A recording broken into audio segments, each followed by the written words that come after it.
Okay, apply quadratic formula to solve quadratic equations and use the discriminant to find the number of solutions. So, big chunky words. Quadratic formula is exactly this, and I'll explain what all of this does and means shortly. Discriminant is on this side. So, this triangle boy, delta in Greek, that's what the shorthand symbol for discriminant is. So we've got a whole lot of stuff. X is just going to be your solutions for x, which is fine. But then we've got all these ABCs in here. Okay, so what are all these ABCs? Well, if you have something along the lines of that equals 0, and it must equal 0. If it doesn't equal 0, shuffle it around until it equals 0. Whatever is multiplying your x squared term, that is A. Whatever's multiplying your pure x term, that is B. And whatever your constant is, that's C. Okay, so why do we care about this stuff? Well, this gives you a super formulaic way of calculating x-intercepts. Now, for some of you, you'll be like, oh, sweet, so I just use this and I can use that every time to get the solutions. Well, yes, but actually no. So this will kind of work a lot of the time, but a lot of the time you'll find that you're going to wish that you had done it one of the previous ways, because this thing can get monstrously ugly really quick. Sometimes it's the only option you've got, but a lot of the time this is going to be a really bad idea to apply. Cool. The discriminant, on the other hand, just tells you how many solutions should spit out at the end. So it's the same ABC tricks. It's a much shorter calculation, so it tells you whether or not you should bother in the first place. So let's go back to something familiar, x squared plus 5x plus 6, and this thing, all of these should be equal 0. Equal 0, equal 0, equal 0. Has to be equal to 0. If it's not equal to 0, you've got to shuffle it around until it is. Okay, well, let's do this the old way for a second. We see a quadratic, what should we do? We should probably factorize it. Two things at times 6, add to 5, x plus 2, x plus 3. Brilliant, okay, something times something is 0, well at least one of them has to be 0, and sure enough we end up with x is negative 2 or x is negative 3. If we're not sure how we got from there to there, go back a video, make sure you're clear with it. Cool, so that's null factor law being applied. Great, so x should be negative 2 or negative 3. Notice that just took 2 lines of work, super quick. Okay, so now we're going to do it the really long way. In a hope that I'm going to convince you to only use this as a last resort. Okay, well, let's do the discriminant first. Okay, so we'll do this in green. Yeah, we'll do it in green. Okay, so discriminant. Change this colour to green. The discriminant for this thing equals b squared, so that's 5 squared minus 4 times a. Well, there's nothing in front of this, so it's 1 times that thing. So 4 times a is 1, times c is the last, 6. Cool, okay. 5 squared, 25, 4 times 1 times 6, 24, that equals 1. Now we don't actually care what this number is, all we care about is which of these 3 conditions have we landed in. So delta is 1. Is 1 greater than 0, equal to 0, or less than 0?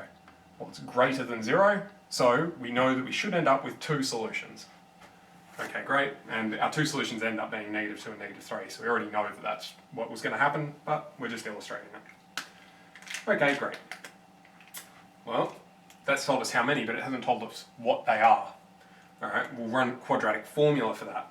And the thing that I would have you notice, that's going to save me a little bit of board space, that and that are the exact same thing. So you don't actually have to run them both in their entirety. Sometimes you'll just run this and you'll go, oh, okay, that's the only information I needed. Sometimes you'll want to run just this because you know that all you want is the solutions. Cool. Alright, so x, ooh, that's terrible x. Try that again, that's a bit better. X equals negative b. b was 5, so negative 5. Plus minus root. Whatever your discriminant ended up being, which was 1, divided by 2 times a, and a was 1. Beautiful.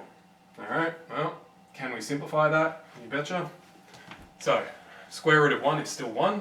So I've got negative 5 plus and minus 1. Well, we'll take the plus side first. So I've got negative 5 plus 1 over 2, because 2 times 1 is 2. Or negative 5 minus 1 over 2. Okay, well, negative 5 plus 1 is negative 4, divided by 2 is negative 2. Negative 5 minus 1, negative 6, divided by 2, negative 3. Negative 2 or negative 3, we already knew that. Beautiful. Now, what you might notice, 1, 2 lines versus 1, 2, 3, 4, 5, 6 lines. Do not use this unless you have to. This should almost always be your last port of call. But people will inevitably go, oh, but it always works if I do it this way. Don't do it. You'll waste all your life and time trying to do things the hard way, and then a lot of the time it won't work. It does not always work, and if you don't know how to factorize, you're going to get totally stuck real soon. Okay, well, let's take a look at this guy. Well, if we're smart, we'd do it the old way. We'd go, oh, hang on, there's 4s everywhere. I could take out this 4 and go x squared minus x minus 6. Then say, oh, that's x. Two things at times to negative 6 and add to negative 1 gives me negative 3 and positive 2. Great, so we get x equals 3 or x equals negative 2. Beautiful. Well, 1, 2, 3 lines that time. Well, that'll happen. If we try to do it the other way, discriminant first. So, b squared, that's negative 4 squared, minus 4 lots of a, which is 4, that time, times c, which was negative 24, sorry. Negative 4 squared, positive 16, because the negative is getting squared as well. Negative times a positive times a negative is a positive. 4 times 4 times 24. This thing's getting really ugly. 24, so what have we got? 16 by 24. Because my brain doesn't want to work right now. 460 is 32, 384 I think. Cool, which equals 400. Beautiful, okay. Cool, well, we've got our discriminant. It's greater than 0, so we should end up with 2 solutions. Okay, well, actually finding those solutions now, quadratic formula. Negative b plus or minus what we got, which was 400, over 2 lots of, oh, sorry, not b, because we already know what b is. B, negative 4. So I've got negative 4, so it becomes positive 4. 2 times a, which is also 4. Okay, so I've got positive, no, I don't need to write the positive now. 4 plus or minus the square root of 400. Might think for a bit and land on 20. 2 by 4, 8. Okay, I'm going to go across this way because otherwise I'm going to run out of space. So I've got, if I add 24 on 8, or if I minus, I've got negative 16 on 8. Okay, fine, 24 on 8, 3, or negative 16 on 8, negative 2. Hey, look at that. We got there in the end. They just took a hell of a lot longer. So 1, 2, 3 steps versus 1, 2, 3, depends if you want to count that as an extra step or not, 4, 5, 6, 7. 3 verse 7. There's a reason why I'm telling you, don't do this unless you have to. Cool. Alright. Something like this. Alright, so looking at this, we go, oh, okay, so I should probably try and do things the easy way first.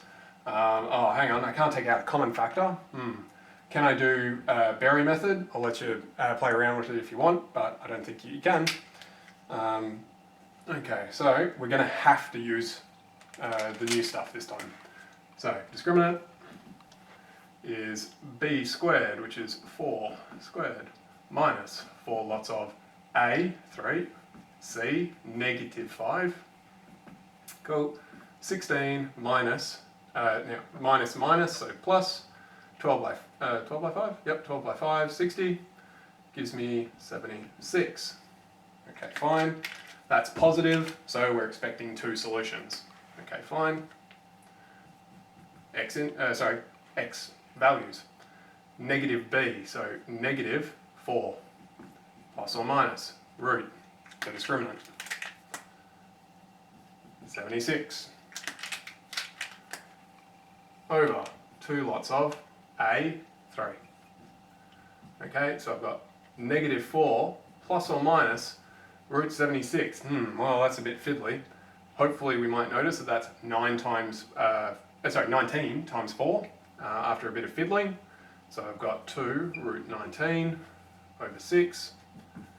Cool, all of these divide by 2.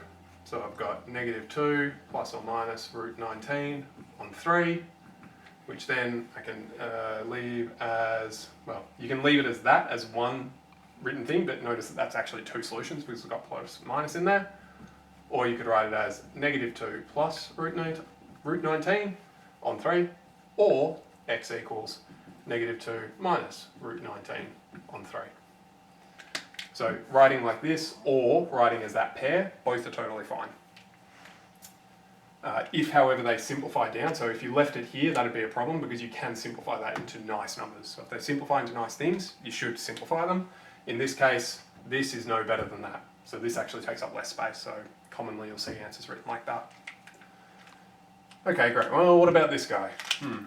Well, same thing as before.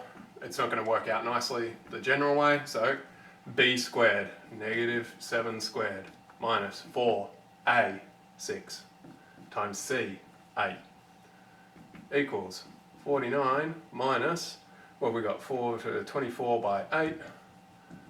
24 by 8, 32, gives me 16, gives me 192. Cool. Okay, well that's negative what? 192 minus, what was it? 49 is 143 in the negative. I ended up with negative 143. So we're not bigger than 0 anymore. We're not equal to 0. We're less than 0. So there's no solutions. Oh, well, we're done. So that's a good thing about doing things bit by bit. We can stop before we have to do any madness. Just for the sake of it though, let's attempt some of that madness to see why this gives us no solutions. So forget that. Okay, x equals -b, which is already -7, plus minus, root, discriminant, -143, over 2 lots of a6. So I get negative is 7 plus minus root -143 over 12. Well, hang on. I'm trying to take the square root of a negative number. And so unless you go into complex numbers, which we're not going to in methods, unless you go into complex numbers, we can't do that. So in this, we say no solution, or if you want to be more technical, there's no real solution. If you just write no solution, that's totally fine for methods. There's no real solutions, it's a bit technically correct. So, why did that happen? Well, it's because we tried to take the square root of a negative. Well, hang on. So whenever the discriminant is negative, we're always going to be trying to take the square root of a negative. So that's why we get this no solution problem. Right, if it's greater than 0, cool. If you have the square root of a number, even if it's a crappy number, so long as it's positive, you'll be able to get a square root of it. Even if it's like 1, 2, 3, and 7.89562, there will still be a square root of that because you could type it into a calculator and it'll spit it out to you. And you could have the plus or the minus version of that square root. So there's 2 solutions. Well, is there a weird case? Well, yeah. What if this is exactly 0?